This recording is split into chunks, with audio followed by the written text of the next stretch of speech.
Welcome to Can We Create Edible Neighborhoods? This is meant to be a community conversation, so it's a little bit different than some of the other workshops in that it is really dependent upon community interaction and folks who are on the Zoom call. So I have a few slides just to kind of get us oriented, but it really is meant to be a conversation. So very glad that you joined. A few housekeeping details before we get started. We are, starting we're doing this presentation for Free the Seeds. And of course, we would love to have everybody in person. That is ideal. But with this year and the fact that we had to, start planning many months starts for Free the Seeds before the fall. So we didn't know what the COVID situation would be like. And we decided that it'd be safer to have everything online. So thank you guys for joining, really appreciate it. One thing, we still have costs associated with putting on Free the Seeds. So if you are interested in donating a little bit, even a few dollars is fine. You can go to freetheseedsmontana.com/give, and there's a donate link there. So you're more than welcome to contribute a bit and make sure that we can put this on, hopefully in person next year. This is our 6th annual fair, and we're excited to keep moving forward with many more fairs to come. And just wanted to take a few minutes to, since this is a little bit different, we have some Zoom buttons, and we have, if you kind of scroll down to the bottom or put your mouse over the bottom of the screen, you see that there's a chat button. If you would just take a moment to put your first name and where you're dialing in from, that would be awesome. And that way we get to know each other a little bit better. There aren't too many people on this particular session, so we'll be able to have a nice intimate conversation.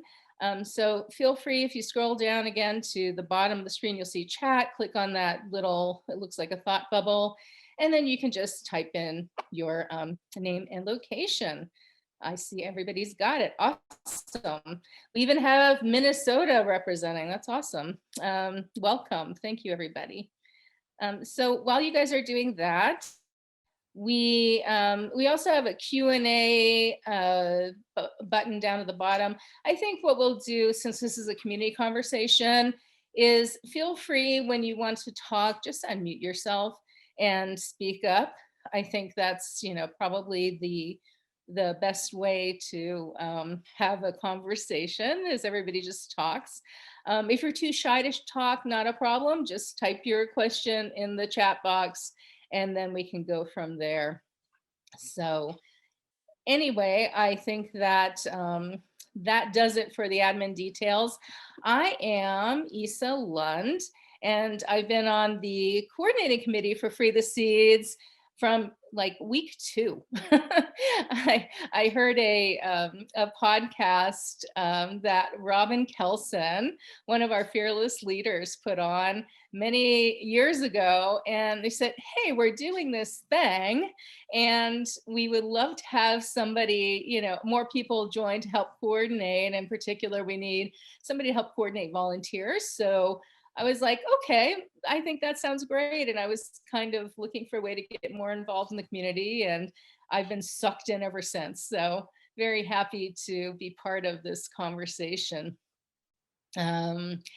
So one of the things that we'd like to talk about today, and I'll start sharing a little bit of context setting slides, is how do we create edible neighborhoods? And that might be a little bit opaque. That may be something that doesn't totally make sense right off the bat. But really what we're thinking about is, how do we share the bounty and make better use of what we're growing and producing on our own land, and then share those resources with others. So we're going to be talking a little bit more about that. And with that, I think I will go ahead and get started. Let me share my screen.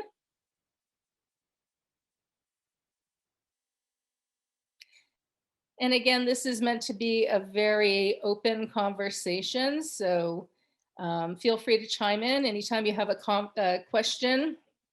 And like I said earlier, if you feel like you just want to type your question in the chat box, that's fine. We've got folks on the line here who are absolutely able to speak up for you, not a problem. So anyway, so for those of you who are outside the Flathead area, hopefully you're tuning in because you're interested in perhaps modeling this in other areas, and I think that's awesome. This conversation, we're really focused on a very practical end result of starting a conversation about creating edible neighborhoods here in the Flathead. So if you feel like, we're referencing local questions and the local gardening environment here, that's why. But certainly with some modification, it would be, you'd be available to translate that to your area. So first, let's see. There are a number of ways that folks have done shared growing. I think a lot of us have heard of community gardens. Those are generally shared in a central community location, organized by one or more community members, and then the community members on the larger scale contribute to it. So it could be, a neighborhood garden, everybody has their section. They participate in growing their plants there. That's really not what we're talking about in this particular conversation. There are also examples of, like school gardens where, it'd be on a school campus. I know a lot of schools here in the Flathead have done a marvelous job of starting campus school gardens, typically organized by teachers and school faculty. The students get to grow their own food and harvest it, and sometimes that food is used for, lunches in the cafeteria. And that's awesome and super exciting. Also not what we're talking about here. We are really focusing on collaborative gardening. So really it's working on what we have established in our own communities, independent locations on each person's land. It's not very corporatized and structured, and there's no like governing body. It's more a collaborative, cooperative agreement among neighbors, and we'll spend the bulk of our time talking about that. And then, each person contributes in a way that they would like to contribute best. So for example, I have one neighbor. I should say a little bit. I'm in Kyla. I have a little tiny farm with goats and ducks, chickens, and all those good things. I also have a small garden, and I have an agreement with one of my neighbors who raises hogs to, I trade some chickens and eggs for pork when they harvest their hogs. And then we also try to coordinate our gardens so that we don't have to spend all our garden space growing the diversity of crops that we like, but we can devote more space to growing some things, and then less space to growing other plants that we might be able to get from the other garden. And that's really an advantage for a couple of reasons. For one, we're able to do crop rotation. So if I am growing a lot of squash one year and they're growing a lot of tomatoes, then we can swap what we're growing the following year so that the soil doesn't get too good from growing any one type of crop. So that's what we're going for with this conversation, and we will definitely be able to follow up with everybody afterwards. We have your contact information. We'll be sending out an email for those of you who are interested in collaborating here in the Flathead. If you're outside of the area, then perhaps you can use it as a model to collaborate in your own area. But really, that's what we're going for here. So we really, it's not just gardening, it's certainly with folks who, can raise livestock and as well as vegetables and fruits and vegetables, and then figure out some sort of a system, an informal agreement where you can swap those produce from your garden or from your farm. And we, ideally, and this is a perfect time of year to have this conversation, we coordinate prior to raising of new crops or livestock so that we could actually have some sort of trade agreement set up in advance. And then that way, that you're getting what getting all the crops and livestock that you would like without having to, grow everything and raise everything yourself. And then, the other advantage of this over like a community garden is that each contributor maintains their own garden and land. And the other advantage is if you can plan ahead a little bit, and we're hoping we can do that here in the Flathead, is shared resources. So for instance, if folks local to the area are familiar with, let's say, Pico in Big Arm, which has fantastic potting soils and peat and various resources that they sell. They sell them in small bags, but it's much more cost effective to get their big 700-pound soil bags. So you can go in if you're in need of some, soil for starting your seedlings or supplementing the soil in your own garden. Go in with your neighbors and folks in the community to do a bulk purchase, and then have an agreement where you can share that. So, there's some cost savings there. And also it's just nice to be able to share, and not to have to take care of everything yourself. The other advantage is knowledge sharing, especially when you're talking about growing your gardens and raising livestock in a similar ecosystem. You can learn from each other, and we can learn from each other about what works, what doesn't, what we want to try to improve. If you're talking about livestock, there's also getting external genetics into your let's say you're raising poultry and you're hatching the eggs and creating your own sustainable regenerative poultry operation. And when you have something that is where the drakes and the hens are from the same genetic pool, it's often good to get some external genetics in there. And that's another advantage of this kind of collaboration.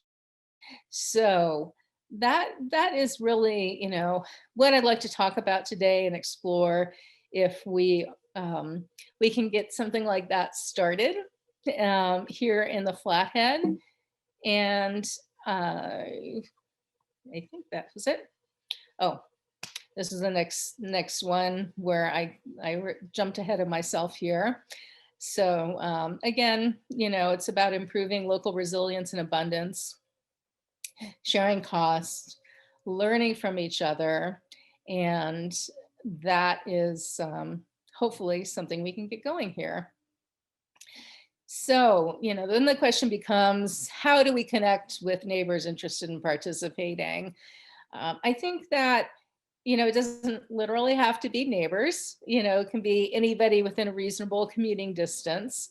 And one of the things we hope to get out of this is having folks who are interested, and we'll follow up via email, sign up, and then hopefully afterwards, after the session and before the planting season really begins, we can have another point of connection with folks who are really interested in getting this going here in the Flathead, to figure out exactly who would like to collaborate with whom, and figure out what the best process there is. Also, what opportunities do we have for sharing the labor and cost of resources? So I know I'm a one woman farm here in Kyla. So often, there are tasks that have to be done that require, more than one person, even if it's just moving duck coops around, or hauling branches or whatever that is. And, also happy to help other people who have similar needs. So it's kind of this old concept of barn raising, where, we can help one another and share, labor and resources for that. And then, as sort of in the fall winter, I think it's a good opportunity to create community, to share what we learn, including our successes, and if we had any failures or opportunities to improve, what those are, and get ideas from folks. I think that's a great way to really build our skills here in the Valley. And, just to bring it up a level, really, Free the Seeds, it was founded certainly to create an environment, a community where we can grow, save seeds, but also to build skills and share resources. And I think we've seen through this pandemic that, there's, supply chains are not necessarily guaranteed. We have lots of opportunities to have redundant systems and build resiliency here in the Valley, where we can, rely upon one another. And I know for the first several years of Free the Seeds, it's been, great workshops and a lot of, the seed giveaway, and, folks also brought seeds to share. That's been a great start.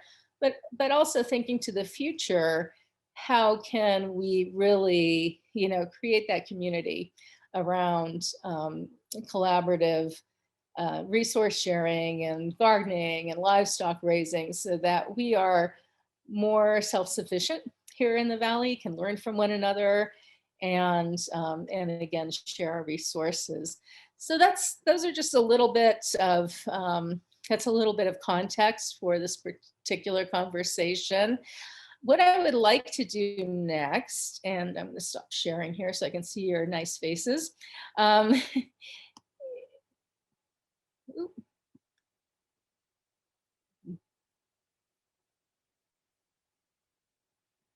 Okay, I thought I lost you there for a minute, but apparently not. So I would like to go around, and we only have fewer than 20 people on this call. So that's fantastic. It really helps facilitate conversation. I'd like to call on folks one at a time to just get a sense of what your setup is, if you have one. And it's fine if you don't have a garden and you don't have any livestock and you don't have anything to share. Just share where you're from and your name. I don't want to put anybody on the spot who's uncomfortable talking, but this is a small group. We're very friendly, and we're not going to pick on anybody. So maybe I can start with Rachel. Rachel, do you want to I don't know if you want to come off video onto video, you're more than welcome to, or just talk, but come off mute and introduce yourself and talk a little bit about what, where you are, and if you have a garden, any animals, and what your setup is. Hi, so I have 1.5 acres in Alpha, the right of and then we have some mini dairy goats and a mini medium, and go about it for ducks and chickens and we're working on putting in a no-till garden. And last year was kind of the first year really having a garden, a real garden, and it did pretty well, minus chickens getting in it and that stuff. Yeah. Great. Great. Thank you, Rachel. And Patty, do you want to introduce yourself and talk a little bit about what you have?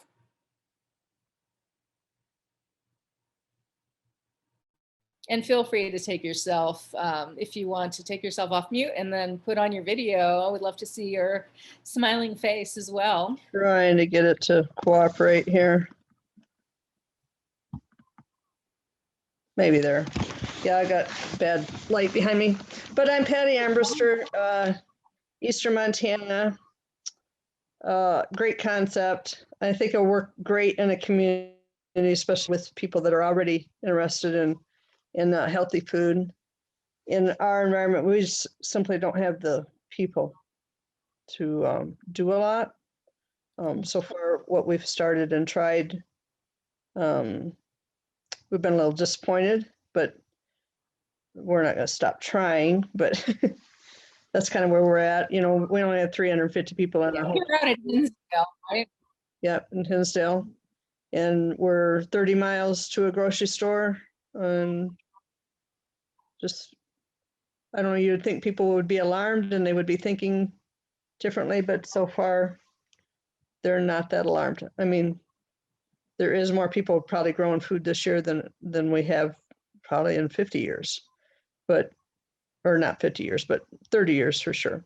Because they used to be self-sufficient in Glasgow. They market gardens all the way around of them. And when the need is needy enough, maybe it'll come around, but I'll just leave it at that for right now. There isn't that many people out here. Yeah, 350 people is pretty few. And, recognize that, a lot are just busy, dealing with the day-to-day. And like you said, Patty, if it's not really an acute problem, if it's not a problem that's affecting their ability to put food on the table, it becomes less of a priority, but that can change. You don't know.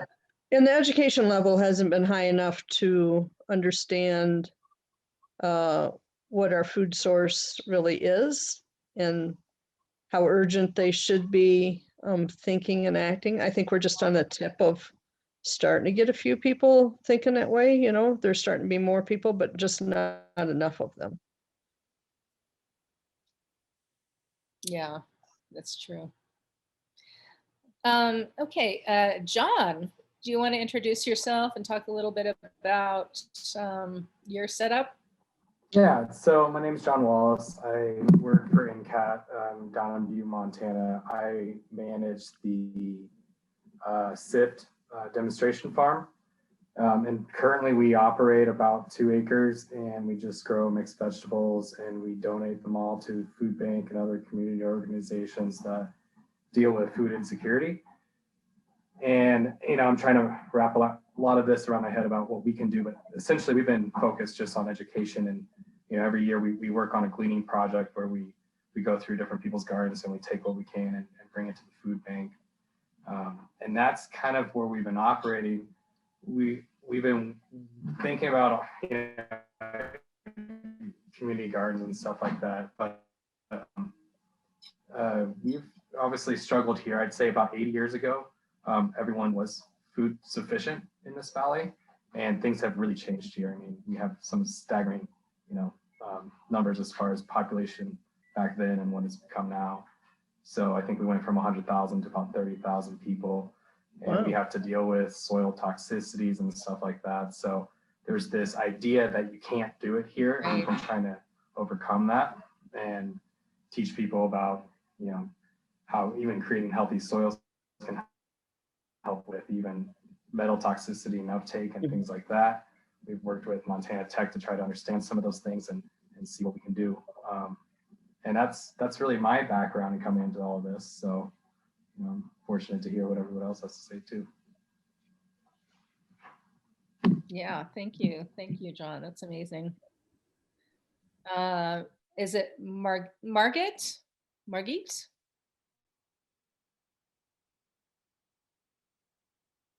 Margit, am I pronouncing it correctly?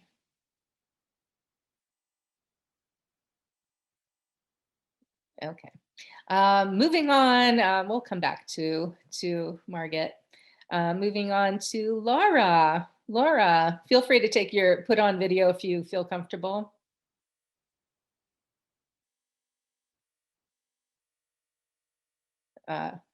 Margit said that her microphone isn't working properly. Laura, are you there? Okay, we'll come back to Laura. Babby. Oh, Babby left us. Okay. Got lots of shy people maybe here. How about KL Swazinski?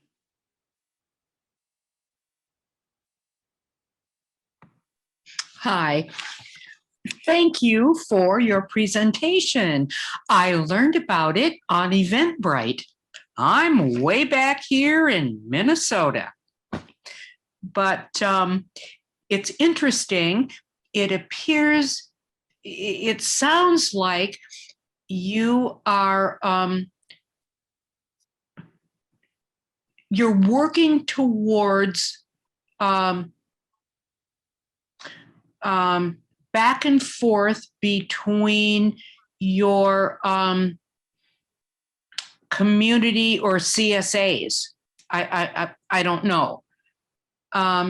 My background is helping my daughter, who began the seed library at our local library here in Rochester. And Kelly has also established several community gardens in low-income neighborhoods.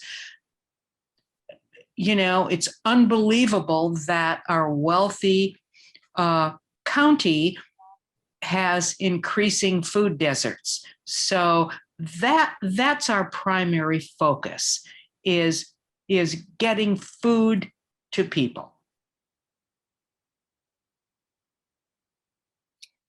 That's great. And so are you involved in that as well, KL, or is it just your daughter primarily? Well, oh yes, I do. I do whatever I'm asked to do.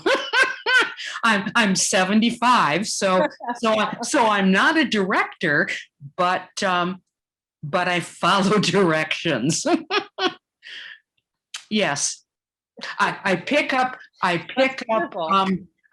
flats of seedlings from the Seed Savers Exchange, who has been incredibly generous in donating both seeds as well as flat after flat of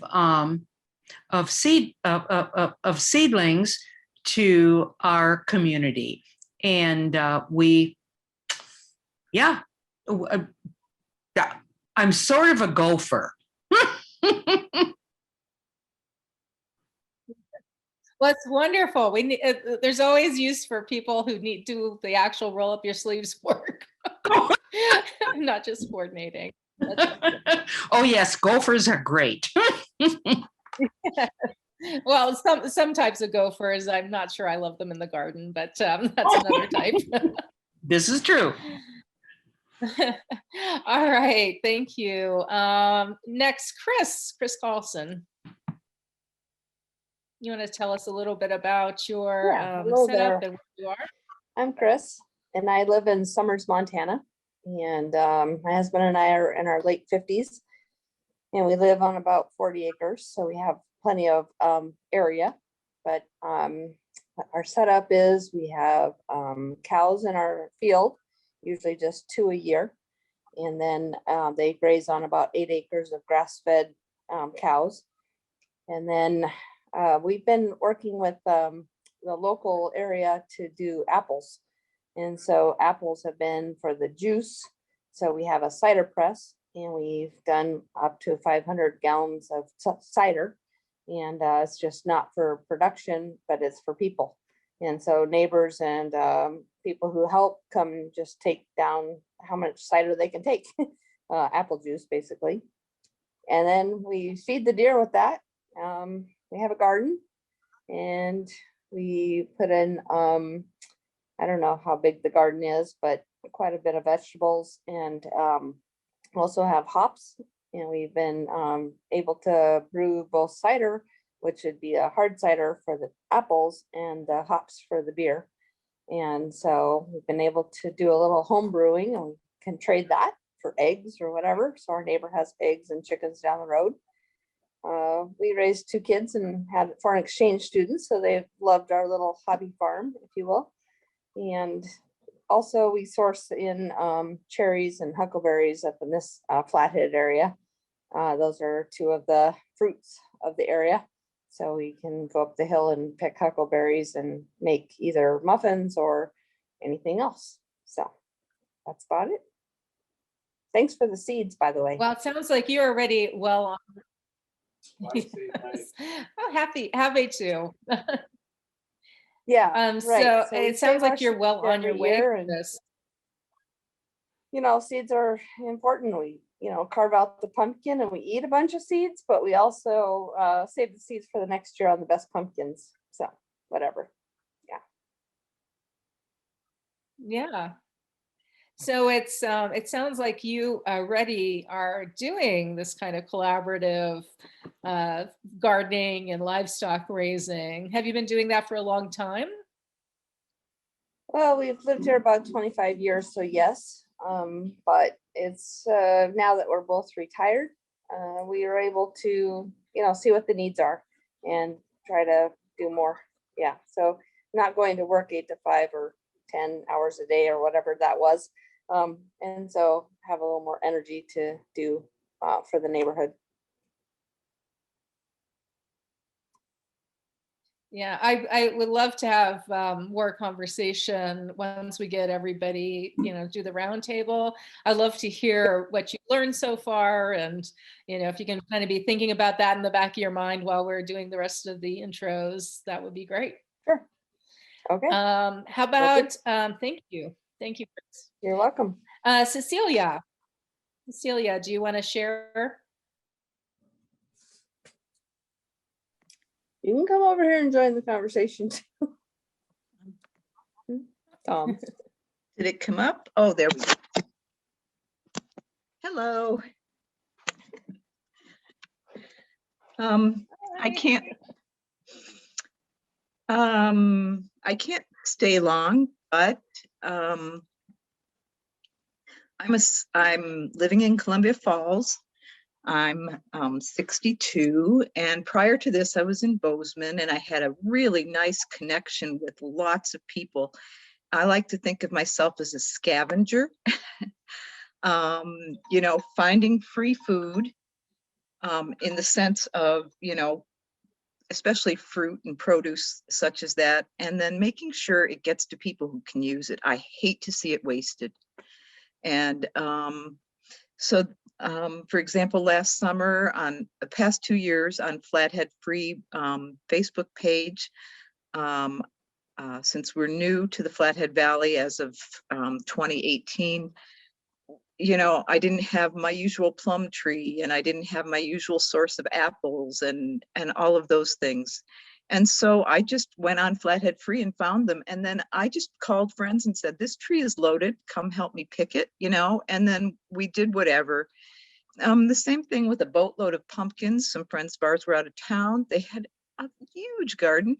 I pulled that all in and dried it and used it for pumpkin chews for dogs, you know, and just gave it away.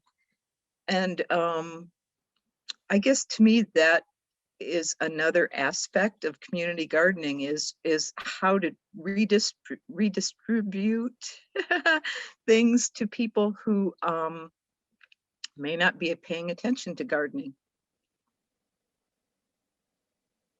That's it. That's a very good point. Yeah, well, welcome to the Flathead. We're happy to have you here and would love to get you involved in the community. So looks like you've already made some good steps in that direction. That's awesome. Thanks. All right. Sarah, would you like to tell us a little bit about yourself? Sure. Can you hear me? I can. Okay.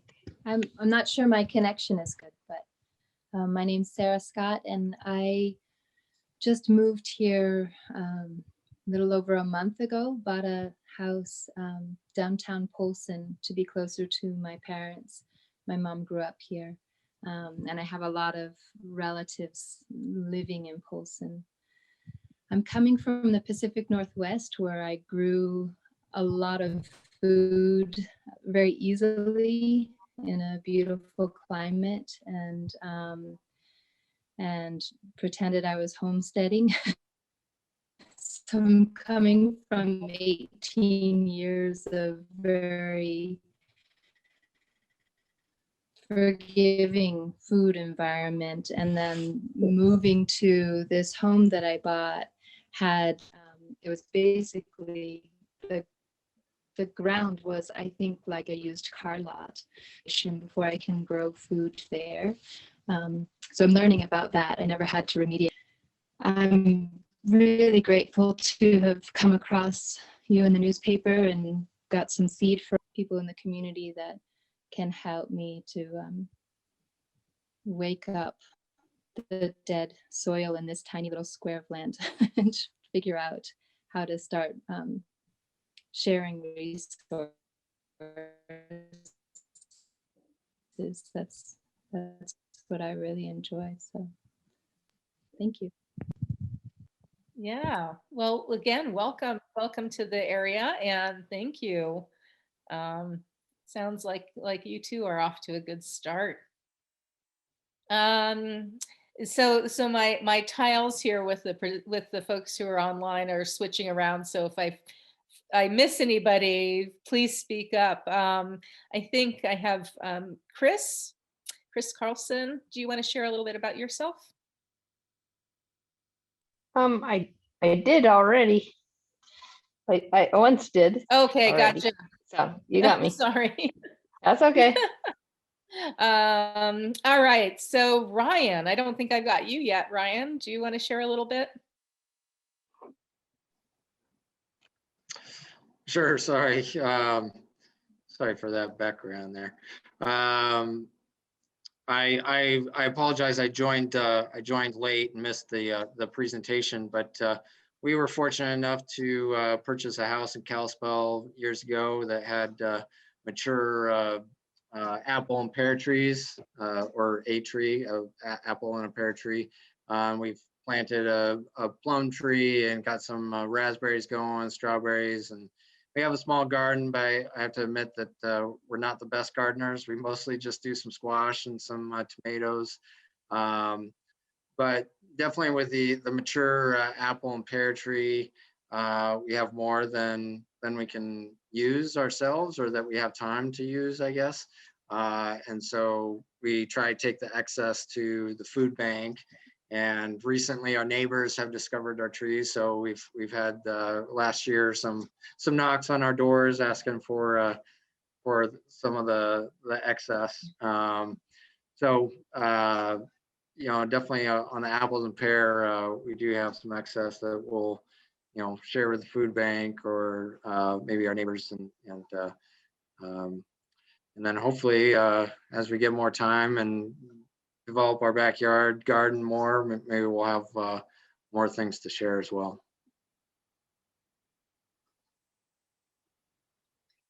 Oh, it's wonderful. I love all these, everybody who has all these fruits. I have personally tried to grow fruit trees for a few years and everything has died. So I want to get to know you guys. Anyway, well, thank you, Ryan. That's awesome.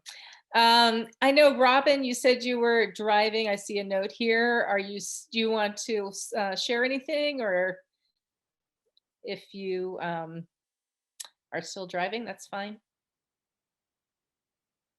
Okay, and then Laura said she didn't have a mic, so but she did share in the chat box that she's growing most of her own veggies and strawberries and kalispell, and she has completed a master gardener course in 2019. So she's happy to help anyone start or expand their garden for free to put that knowledge to work. So awesome. Thank you, Laura. And Laura's been a fantastic volunteer with Free the Seeds. I think, Laura, you started the first year. I think you volunteered the first year. So really appreciate your help so far. And I'm sure we'll get folks who would love to benefit from your from your expertise. Yep, she's confirming that she started the first year as a volunteer. So that's awesome. Okay, so I don't think I missed anybody who's on the Zoom call so far, but if I did, please speak up. I might quick go. Is that okay? Gretchen. Gretchen is our fearless leader too. So I missed you. I'm sorry. No, go ahead. You're really the fearless leader that I follow behind. So I just want to say, we have I work for Farm Hands Nurse the Flathead, and we do food access programs, and we often get bounty of plum trees or apple trees, which is a really great thing to think about within this, I think, because even within the neighborhood, you might find you might have excessive crops. And so thinking about where they can go to is a big part of what we do, and we're one of the recipients of that. And then personally, I live in Haskell Basin, which is, white soil, the deep woods, and really have started purchasing CSA shares. But I recently got a tower garden, and it's one that's outside, not one that you hear about inside. And it's got 96 little holes in it to plant, and then a room up top. And I just grow a ton of greens, and I usually grow too many, even in that little space. And it's become my favorite thing that I have. It's awesome. And when I think about my little neighborhood, I think we're probably the only ones growing anything for eating at this point, but there's definitely a lot of potential there. So I'm excited to just hear how you all are thinking about it. So thanks for being here. Awesome. Thank you, Gretchen. Anybody else that I missed? Kelly Ray? Hi, I'm Kelly Ray Kirkpatrick, and I am a resident in Rochester, Minnesota, and have spent a fair amount of time in the northwestern state of Montana. And I'm a newly elected council member, and I'm working at trying to increase food security by utilizing public spaces in the city of Rochester. Was co-founder of the Rochester Public Seed Library starting our third year. We normally package about 12,000 packages of seeds that are free and accessible to anyone with a Minnesota library card, reservable over the library system, and just trying to increase as much fresh food access as possible, utilizing new legislation and those kinds of things. So just excited to listen. Thank you. Yeah, thank you, Kelly Ray. One of the lovely parts about having the Zoom is being able to incorporate folks from from a lot of areas who wouldn't normally be able to attend. It sounds like you have some wisdom to share around increasing food security. You know, I mean, I would love it if you know, this would become sort of a nationwide trend that, you know, folks really are going back to, you know, raising their own food, at least in part, and collaborating with neighbors. It's just, you know, I mean, one, it's fun, you know, and it's skills. It also builds community, increases food security, and it's just a, you know, it's a more sustainable, resilient way of living. So I'm glad to hear that's happening in Minnesota and other areas as well. Okay, so I think we missed Margaret. I don't know if you were able to get on the line or if you wanted to share anything. If not, we'll just continue with the conversation. Feel free to chime in at any time. So as I said in the beginning, we're, you know, this is meant to be a more informal conversation, and we will send out a note to everybody afterwards in terms of, you know, figuring out next steps for folks, especially in the Flathead, who want to, you know, really start some collaborative gardening and livestock raising in particular, and getting more, you know, in touch with folks who are doing the same in this community. So we will definitely do that. But I'm just, I just want to open up the conversation to all the participants to see, you know, like what sort of questions you may have or thoughts, or even do you think this is a good idea?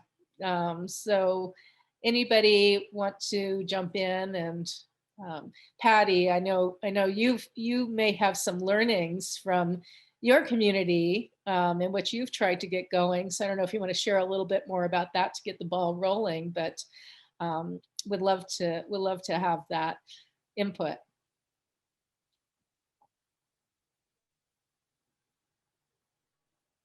Yeah, I think there's a lot of room for opportunity for sure. I think our problems, we had one farmer and he was willing to let the community use his land. And then we had several people interested in the beginning before any work took place. But as soon as there was anything that demanded their time, it wasn't that it wasn't into it mentally, that's time-wise, they're just like, no, we don't, they just all piddled out down to 3 people in the end when we started with a dozen. So that was pretty disheartening, but the 3 of us are moving forward again this year without the others. But I don't know. I'd like to see some way that we can have a national conversation about it, because the food security is horrendous. Our school has 42% free and reduced, and we have another percentage of people in the school that won't fill out the paperwork. So I know we're way over 50% as a community. But then the number of gardeners there is extremely low, and they're all old except for 1 or 2 that are learning. So I don't know. I'll let you go from there and see where. Yeah, I mean, I think it's interesting because one of the realities that kind of got me on the collaborative gardening thought process is, if you are already doing your own garden, if you're already raising your own livestock, you know, that's something that you're already doing, right? So being able to trade and collaborate with others who are already doing that seems like a lower bar to jump, you know, if you're trying to get folks who don't have a garden and don't have any livestock, and, you know, that's totally new to them, it might be a higher bar to get over.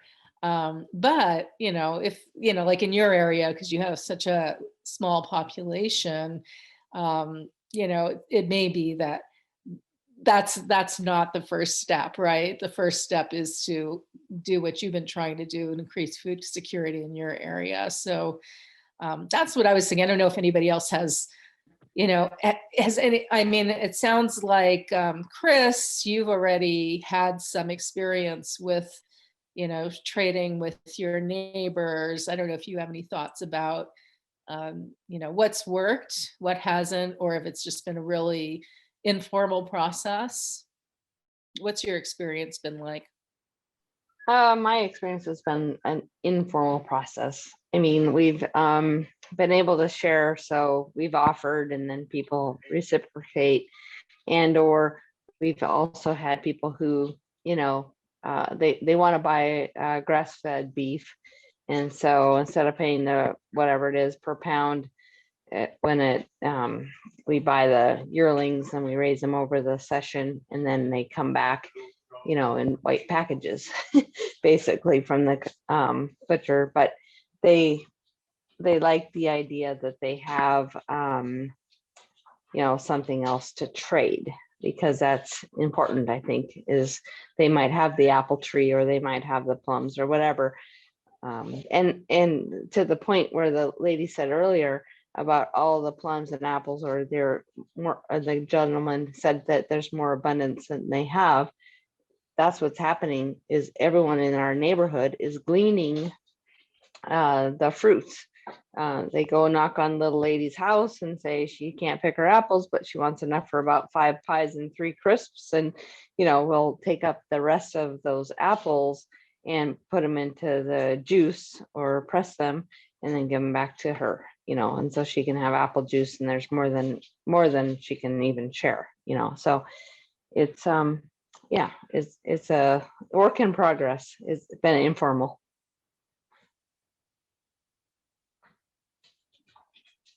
Yeah, I think it can be informal. And John, I know you raised your hand. I'll get to you next.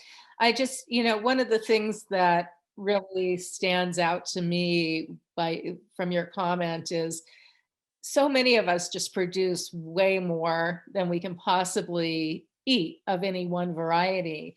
And to be able to, have rather than bringing all your zucchini to church or to, any other neighborhood gathering, when they're in ample supply and you can't possibly, preserve them or eat them all yourself, I think having some, advanced planning can really go a long way toward, making sure that we're not, not everybody has to grow zucchini, right? It's one of those vegetables that tends to grow really well. Yes. And personally, I never grow it anymore because I get it from everybody It's a else. zucchini on your front But porch. why not? Exactly. Whether you want it or not, right? Right. So we need a variety of to be able things. to a little bit ahead, I think yes, absolutely. Yeah, I kind of wanted to build on that a little Okay, bit. John, you raised your hand. Sure. Yes. So yep. One thing I've been looking at, and especially around here, is the lack of communities certified kitchens.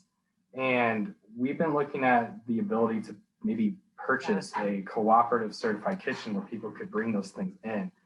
Therefore, bypassing, well, not bypassing, but getting through the certification through the health department, and then being able to process, can some of those foods, because it is exactly that situation. One person grows too much for what they can use. And that's why I think that I think, if we can really understand cottage law and what it can do for us and reform it in a way that it is acceptable for, what we do in our community. And I think that's one thing that we can do to try to help make our neighborhoods more effective to feeding the people who need it, or whatever it may be. I know the whole joke is, you grow too much squash, you start putting it in someone else's car. The end is it goes to the compost, and all these things are very perishable. And if we can do what we can do to process it, save it. And I know it's not necessarily the most healthiest way to do some of these things, but I always think that if we can open up community kitchens, then we can really get the idea of using the food that we have. And so I'll just leave it there. So true, so true. I mean, I think from my perspective, you know, like I've started making cheeses, and of course, you know, it's fine to make them at home from the dairy goats and, you know, pass them out to friends, but it would be, you know, I have more produce than in that regard than I can possibly, you know, process in house and, you know, informally without the certification. So having a commercial facility where it's certified, I think is a great, you know, a great idea. I know it's been a conversation for a while, you know, in the Valley. And I think the nearest one we have, Gretchen, do you know, I think the nearest one we have is, is it in Ronan? Where The there's a processing commercial center? kitchen? Well, Yeah. that's the biggest commercial processing center that does local food in that way. But we do, there are some community kitchens. North Valley Food Bank is building one right now, and they're doing a huge remodel on their food bank. And then the other place that's available to rent is actually Sykes in Kalispell. They rent out their commercial kitchen. But those are the two that I know the best up here.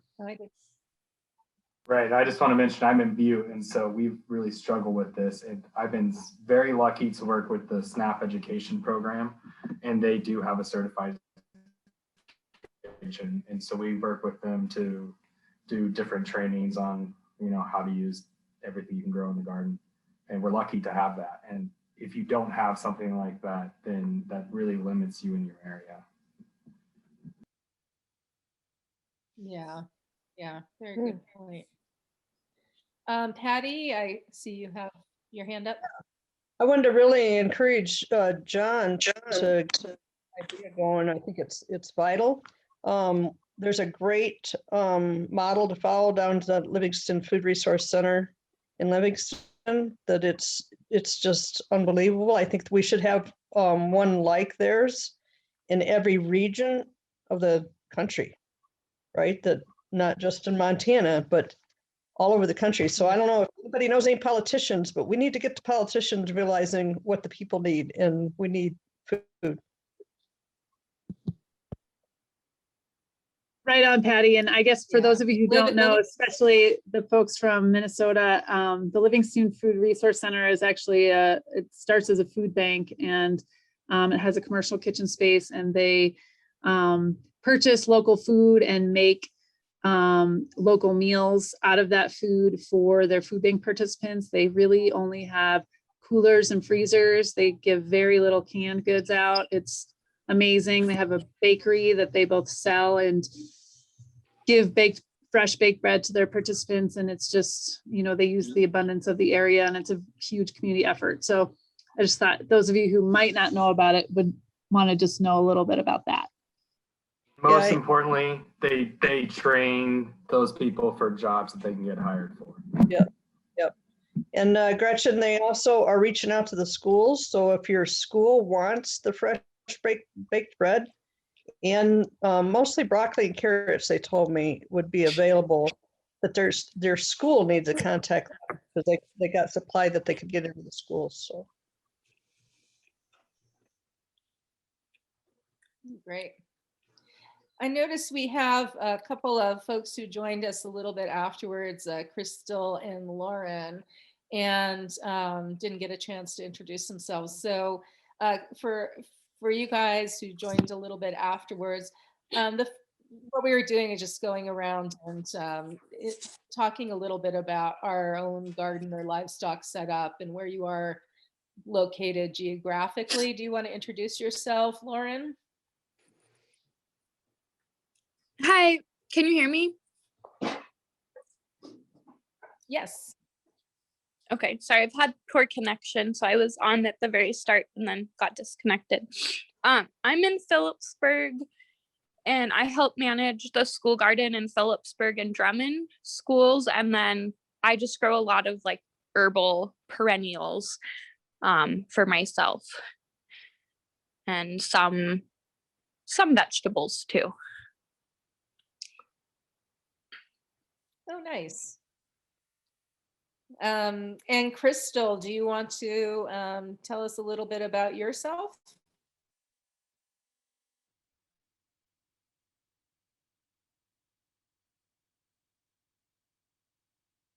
It's not mandatory.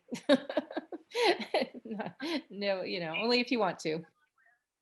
I'm on my iPad, so I just found the unmute button.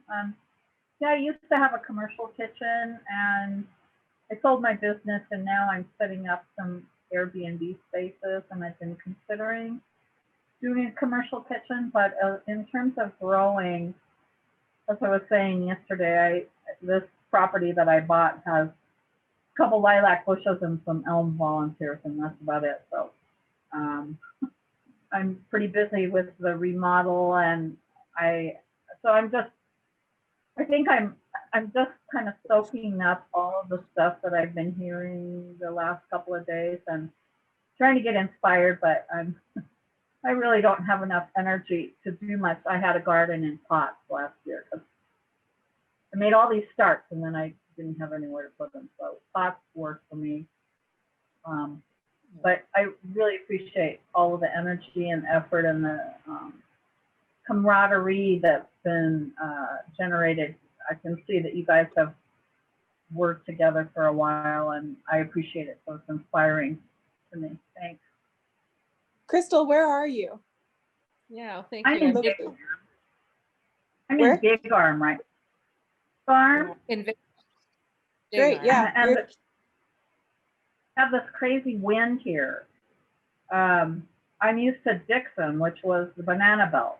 So my stuff did okay last year. I was kind of surprised, but in terms of the ground, I'm going to need a lot of help. And so when I get all my stuff together, as I was saying yesterday, I want to offer experiences to Airbnb guests that come and maybe can stay for a couple of days and have a few people come and do workshops and stuff. That's something that I really envision in the future, but I don't think I'm going to have it together this year. So it's just nice to make the acquaintance of a lot of you folks and see how I might be able to work that,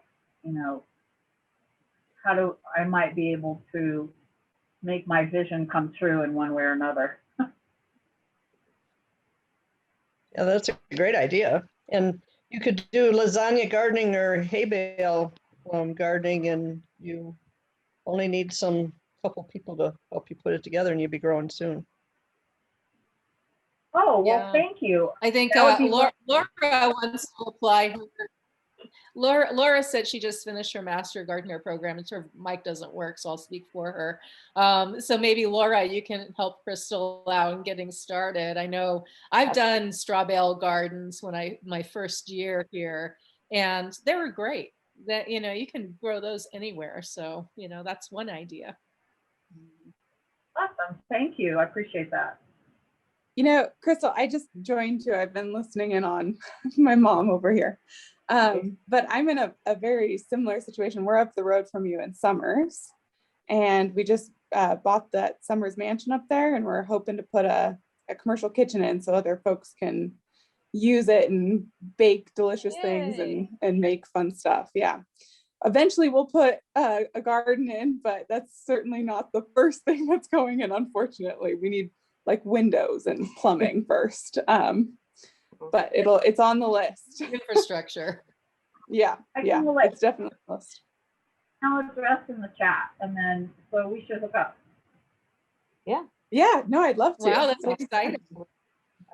Yeah, I can poke our email in the link there. Thank you. Yeah.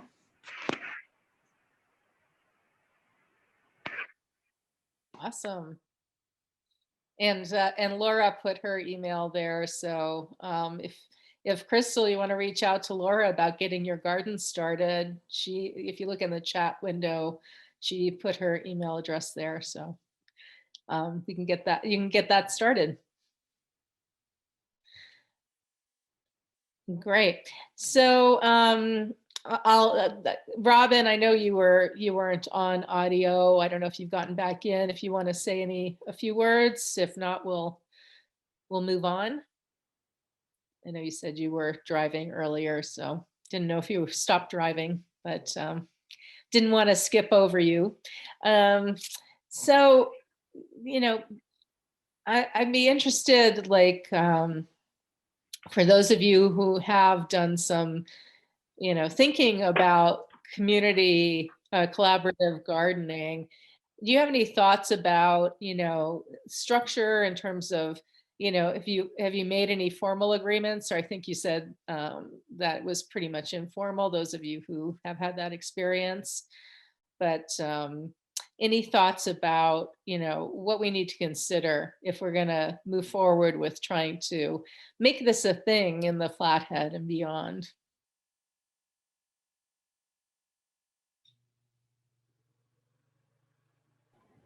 I'll go ahead and go. Kelly. This is Kelly from Minnesota. I happen to actually be in Livingston, Montana right now, though, and I lived here for about 1.5 years. And although the climate is so similar to Southeast Minnesota, the big difference is about 20 inches of rain per year. You're clearly a semi-arid climate, and we are very riparian in Southeast Minnesota, hot, humid summers. So back to your first question. We've been doing formal expansion with community gardens, feeding communities, feeding neighborhood associations on public lands with Parks and Rec. So I suggest to everybody that they call their city Park and Rec department and ask, hey, can we have some of the land? What might that look like? And we utilized a template to create a proposal and pulled a lot of other partners on, such as Olmsted County Public Health, so we could access SHIP grants. And I understand the names would be different for you here, but for instance, in Livingston, it would be Park County Public Health and any grants that might be available through a Montana Department of Agriculture, or even sometimes there's USDA, state-specific, urban agriculture-specific grants that are available. But starting with Parks and Rec is really the best thing that I've found, because they're the ones that are managing the public lands. And, here in Livingston, there's the beautiful, I don't know the right way to say it, Sacagawea Park. And there's a lot of green space where there could be a community garden. The fact that here you would need actually access to water because you're not going to get enough water is really important. Whereas we can utilize tanks that the city fills up and we have enough to do waterings throughout the summer during a small little drought. So I suggest that you use the Parks and Rec department and pull in other partners to make it big and do a community-wide or neighborhood association-wide kind of an event that has really high buy-in and gives you a structure that you need with people that can help to maintain. And don't forget your master gardeners. They can be a lot of help. Yeah. Yeah, I know, if we were talking more about community gardens here in the Kalispell area, they're doing a whole, revitalization of downtown and, taking some of the old, what used to be rail yards, and we talked about doing food forests there. So I know there are folks, thinking about and working on that community garden piece. And, I think for this particular conversation was really focused on, not the community gardening, but the collaborative gardening, for folks who either, already have or want to start their own independent gardens. It's much more grassroots and less about, the, like a central coordination of efforts as a kind of, separated out on the first slide, but both are really important for sure. Robin, I see you have your hand up, and then Patty. Yeah, hi. I finally stopped driving. this is a great conversation. Thanks to everyone who's participating, and thanks, Lisa, for setting it up. Just a thought that's come to me as I listen to everybody. And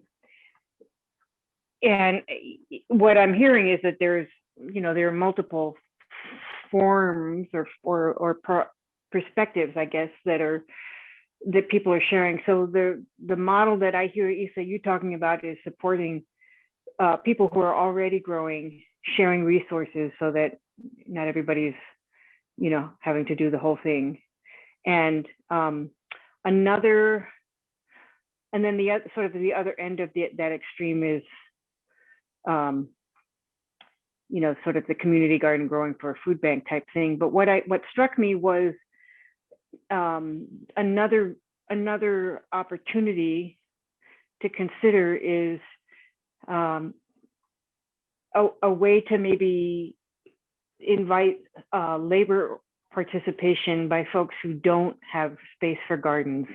And what I'm thinking about is this carrot community harvest that happened in Bozeman this year. And, on the one hand, it's not anything new. It's something that people have done many times before. On the other hand, because it came as on the heels of the pandemic, it just drew a lot of people to it. And so what happened in that case, which was this is just a context, was there was a farmer in Bozeman who saw there was some unused land and spoke to the landowners and said, hey, do you mind if we farm that and grow carrots on it that we will then donate to the food bank? The landowner said yes. The farmer was willing to farm that, was willing to do the work of seeding it and watering it and it was easy for that farmer to do because it was near their own land. And they had developed a relationship with the food bank and told the food bank, hey, if you get the people here to harvest it in the fall, and to help clean them, we'll grow them. And then now you'll have carrots, because everybody was worried about food access, particularly following the pandemic. So that was, and then it turned out when it came time to harvest, they had just an overwhelming number of people. Again, it's Bozeman, which is very different from some of the communities we've been talking about today. But the point is that there were a ton of people that showed up. I think they had, over 150 people show up to help harvest over a couple of days. And the opportunity to participate on some level was incredibly impactful for those volunteers. And so my whole point of that as an opportunity of a context for the conversation we're having today, because it's a different conversation, is within our communities are people who want to have access to an opportunity. Another resource for sharing resources is just maybe providing people an opportunity to help with your growing. Maybe not all of it. People are easily intimidated. And then Patty mentioned, in her experiment last summer, the difficulty of getting people to commit over the course of a summer. So it does take, coordination, it does take flexibility, it does take trial and error. But one of the advantages of inviting people in to participate who may not otherwise be able to is you are building a resource of folks who want to help grow, and maybe that's a valuable resource to consider in this process of collaborative gardening. Excellent. Yeah, I think that's an excellent suggestion. Great. Patty, you had your hand up as well. Yeah, and I don't know, maybe I should get in private with some of the right people. I just don't know who the right people are. I have a farmer that is a large farmer, and they're willing to work with me where that I would go in with the knowledge and help build a greenhouse and get a market gardener to start running a business. So it's really building a whole business model, right? But we need help with how to even write up an agreement that we could both agree on as to how we would go into an endeavor that would last a decade or more. And so I think a lot of people struggle with how to even have the conversation. I know in our area anyhow, it's all agricultural based and it's mostly a handshake, and that's not the way to do business in the long run. And it's something that we need to be able to have, you know, when we move into a bigger situation, not just, you know, sharing from one season to one season. This is going to be, you know, rolling from one decade to the next decade or longer. So I just need some direction, or if somebody's done it before or anything to help. Hey, Patty, I don't know if you can maybe just email me. That's a big project, but that's what we do. And I can find the right person to kind of help you with some of that stuff. So you're muted. Great. Patty, you want to put your email address in the chat box? Okay. Yeah, I work for NCAT, and part of our ATRA sustainable program is that we do technical advice to people with exactly those types of situations. And I'm not going to say that I'm the specialist, but I can help you. So maybe offline, give us some of your information. Yeah, that'd be fantastic, because, you know, it's even just we're friends. It's difficult to even have the first conversation as, okay, we're both in agreement that we want to do it, but then how are we going to get that on paper? That might be something for a specialist in our group. So pass along your information. I'll definitely look into that. All right, thank you. Great. Well, it sounds like we've already made some good connections here for solving some of the community food issues that we're trying to solve for us. That's awesome. All right. Anybody, so let's just touch base quick about next steps. You know, we have all your email information. So like I said, I'll send out an email afterwards and think about, you know, more of how we want to organize some collaboration if you guys are interested, and maybe, you know, what we need to do to meet again and talk about next steps and get other people involved. So I definitely will follow up with everybody on that. But anybody else have any, you know, experience or ideas or thoughts of, you know, how, you know, just up front, how we might want to move forward with this? And even if it's a good idea, you know, because I know we've kind of verged off into community garden conversations and other ideas about how we increase food security. So maybe I should just start with the question of, do you think the collaborative gardening idea is worth pursuing, or, you know, is it better to focus on the community gardens and that type of thing? Any opinions on that? No, I think. Go ahead. Go ahead, Sarah. Okay. Hi there. Can you hear me okay? Yeah. I'm liking to add another topic into those. I think getting individual people in their own homes excited about growing. I'm coming from 160 acres and farm to just a tiny postage stamp, and I'm determined to grow food for myself and others there. And I'm hoping that with neighbors seeing neighbors doing things like that, it'll just spread how easy to feed ourselves in a small place. I love all your bigger projects, but I'd love to add that to it as well and empower individual families in their own little pieces of earth to also take it on for themselves. Thank you. That's great. You know, there's Chris Dye, who's one of the coordinators on Free the Seeds.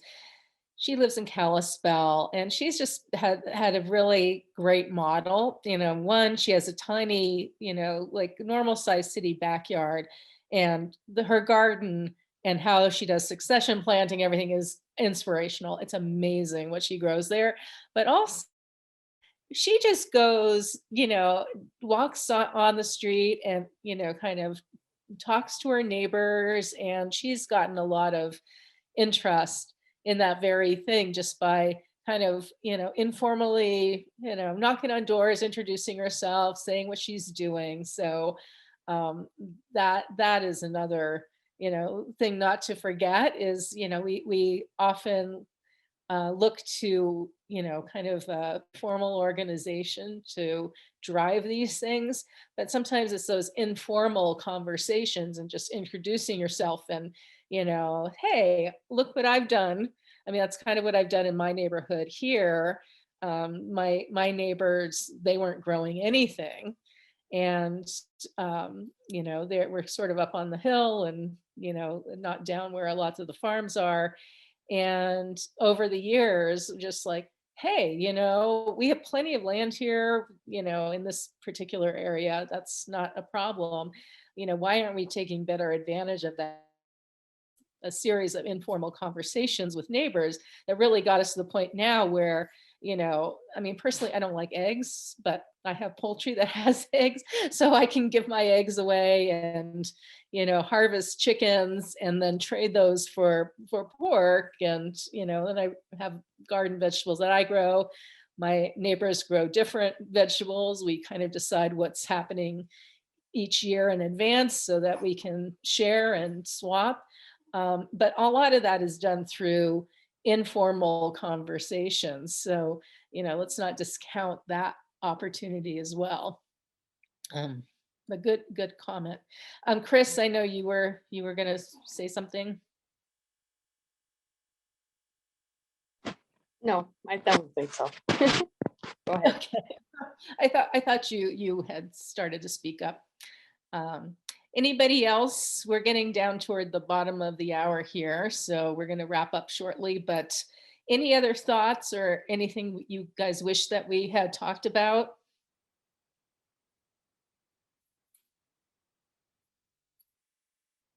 All right. Okay. They just keep working with your neighbors, figuring out, how we find food and how we scavenge and, gleaners and people who need and people who don't. So it's good to continue to grow what you can. Yeah. Yeah. And I liked, like Robin's suggestion too, about inviting people who don't have gardens to kind of help out and learn. I liked Laura's, willingness to help folks who are, just starting or haven't done a garden yet. So those are all great suggestions. Really appreciate the conversation. And I think this has been kind of a perfect sized group to have this conversation too. So thank you all. So if there is, unless anybody has any other thought, I think we can, wrap it up 5 minutes early.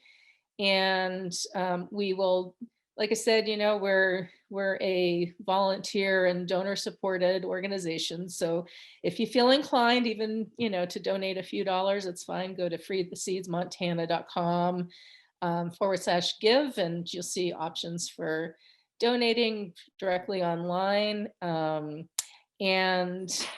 You're always, I will, like I said, email everybody so we can have some follow-up conversations. But if you want to send me a direct message, my email address is Isa, ISE, at planetbharvest.com, PLANETB and harvest. So happy to hear from anybody who wants to continue the conversation. Oh, thank you, Gretchen, for putting my email there in the chat box. And appreciate all the thoughts, and I'm looking forward to continuing the conversation. So thank you, everybody. Gretchen, did you want to say any last words before we sign off? Yeah, thank you so much, Isa, for leading this conversation. I think we need to have more of these conversations in every community. Maybe each of you will have one in your own if you're not in the Flathead. I think that would be a really neat result of this with folks that aren't here or living here. And I just wanted to say we have one more workshop happening tomorrow at 6 p.m. and it's about tending your orchard and pruning fruit trees. And it sounded like we actually had a lot of people with fruit trees on this conversation. So we're going to have it. Lise Rousseau from Fat Robin Orchard and Dan Getman from Getman's Orchard and Vineyard are going to be the experts sharing with us tomorrow at 6. So if you haven't already registered and are interested, go to freeseedsmontana.com and you have to pre-register just like you did for this. And if that interests you, we hope to see you tomorrow. And again, just thank you all for being here. We appreciate it so much.